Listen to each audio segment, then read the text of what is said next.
Hello বন্ধুরা, কেমন আছো? আজকে একটা ব্লগ নিয়ে তোমাদের সামনে চলে এলাম। যদিও এটা আজকের ব্লগ না।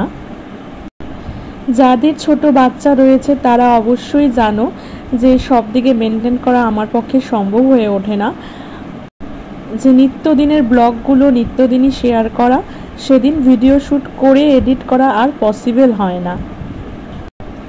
সে যাই হোক, এই দিনটি হলো রাখি পূর্ণিমার দিন, মানে শনিবার। তো রাখি পূর্ণিমার উদ্দেশ্যে আমার হেল্পিং হ্যান্ডও সেদিন ছুটি নেয়। তাই সকাল সকাল উঠে খুব তাড়াতাড়ি করে দুটো পদ রান্না করে নিই, কারণ মাম্মামেরও স্কুলে একটা প্রোগ্রাম রয়েছে আর রয়েছে হেলথ চেক আপ। আসলে মাম্মামের স্কুলের যে ওনার, তিনি একজন ডক্টর, আর তিনি প্রত্যেক বছর একটু হেলথ চেক আপের ব্যবস্থা করে।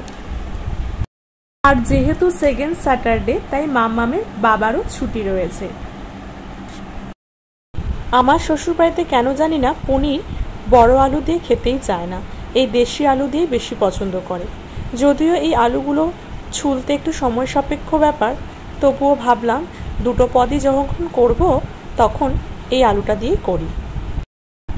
তবুও আজ কিন্তু চিরাচরিতভাবে জিরা বাটা দিয়ে আমি পনিরটা করি না, আমি কিন্তু পোস্ত দিয়ে করি। তোমরা কিন্তু এইভাবে ট্রাই করতে পারো। যদিও তাড়াহুড়া বশত আমার একটু ভুল হয়ে গেছে, কিন্তু খেতে কিন্তু খুব দারুণ হয়েছিল। তোমরা সেই ভুলটা শুধরে নিও। আমি তোমাদের বলে দিব যে কি ভুল করেছি। আমি বেটে নিলাম পোস্ত আর সামান্য পরিমাণ মগজদানাটা এবারই প্রথম এনেছি, কারণ পোস্তের যা দাম বাড়ছে, তাই সবার থেকে শুনি সাদা তিল বা মগজদানা দিলে পোস্তর পরিমাণটা একটু কম লাগে। সে যাই হোক, ভালো করে আমি বেটে নিই। তারপর পনিরগুলো একে একে ভেজে, আলুগুলো এক ছুলে ভেজে নিই। তারপর ফোড়নে দিয়ে দিই গোটা গরম মশলা আর লঙ্কা বাটা, যেটা আমি মিক্সিতে করে নিয়েছি। পাটাতে আমি লঙ্কাটা বাটতে পারি না, আমার হাত খুব জ্বালা করে। এতে অ্যাড করে দিই হলুদ, লবণ। আর এইখানেই আমি একটা ভুল করি, সেটা হলো আদা বাটা দিইনি। যে কোনো নিরামিষ রান্নাতে আদা দিলে খুব ভালো লাগে, আর আদা দিতেই হয়। আর সামান্য পরিমাণ আমি জিরার গুঁড়া আর সেই পোস্ত বাটাটাও দিয়ে দিই। তবু আদা না দিলেও জানি না, খেতে কিন্তু খুব ভালো হয়েছিল।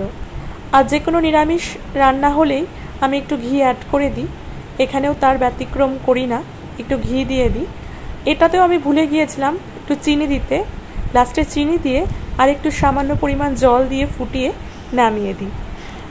এত ভুল হচ্ছে কারণ একদিকে মাম্মামকে খাওয়াচ্ছি, মাম্মামকে রেডি করাচ্ছি, অপরদিকে আমার ছাদে আবার কাজ হচ্ছিল।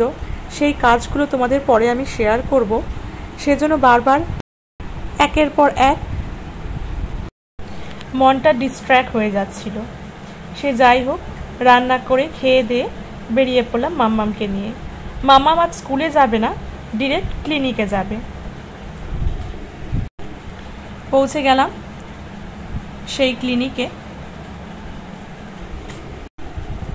সেখানে সবাই সবার ফ্রেন্ডসদের, ম্যামদের রাখি পরাচ্ছিল।